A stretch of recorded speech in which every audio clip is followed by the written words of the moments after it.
kwekuumira ku mukutu ogwa Uganda Lifestyle. Bwe twogerera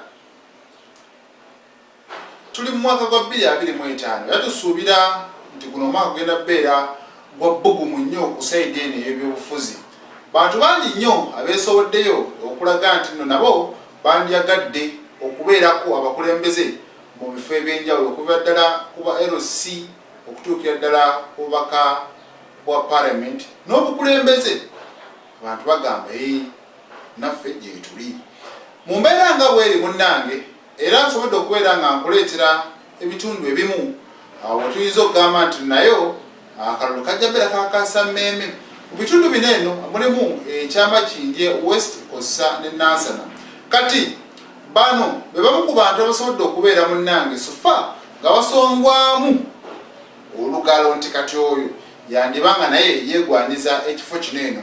Bwe tugendako sayidi zeeyo Nansana eno nno Nansana sawa zino wakiikirirwa omubaka owa NUP yagira kadi NUP amanyikiddwa nga Wakayima Musoke Nsereko. Kati ono nno yasooka ne yeesimbawo mu 2016 era ne bamuloopa mu kooti. Si byakubba kalulu no wabula ku birala, era nga yamuloopa ye Kasule Sebunya owa NRM era ne bamugjayo ono n'ayingira.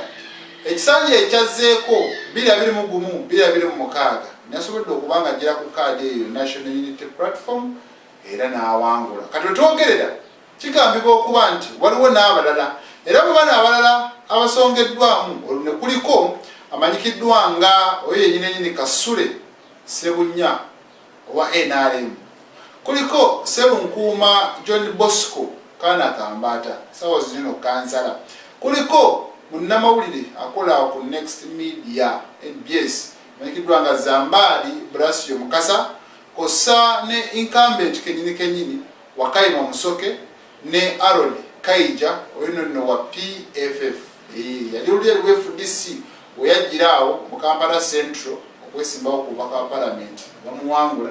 Kati saawa zino eno bano bagamba batembeeta ekibiina kyabwe ekya PFF FDC yeno ekatonga. Nansana bwatyo wayimiridde. Bwe tugendako Ennyendo Mukungwe eno nno yewali omubaka amanyikiddwa nga Mathias Mpuuga, era nga kigambibwa okuba nti ono ayinza okudda temwewunya nga akomyewo newankubadde ekisinde kye ekya DA yagamba kijja kubeera nga kisimbawo abakulembeze okuviira ddala kwasooka okutuukira ddala ku mukulembeze gw'eggwanga. Naye kigambibwa okuba asobola n'okuleeta mikwano gye abalala okwesimba ku kifo kino eno okuli Mulindwa Mike ono nno nga yeekazaako Nnaku Musana oyo meya w'Ennyendo Mukungwe, ne kubeerako Jude Muleka n'oyo gyali, ate ne National Unity Platform nayo erina abaayo banaawaandika kaadi kubanga kuliko Alice Nannungi twogera kansala, kuliko Sebina Javiira oyo Baasaawe Makerere, ne kubeerako ne Sam Muyizi oyo nno lawyer namateeka banaagiwaani. Ebyo bikyali eyo. Bwe tugenda e Makindye West eno nno meya Mulyennyama Ali Kasirye alaga naye ebyo bwa meya Lord Meya bivaako kanaye atunulidde ekifo ekyo agamba mumpa akalulu okukiikirira abantu beeyo Makindye West sijja kagana. Jjukira eno abakiikirira ye Alan Sewanyana mu kiseera kino eno n'ekisanja ekyaggwa era ye yaliyo era aliko ne Lord Kansala.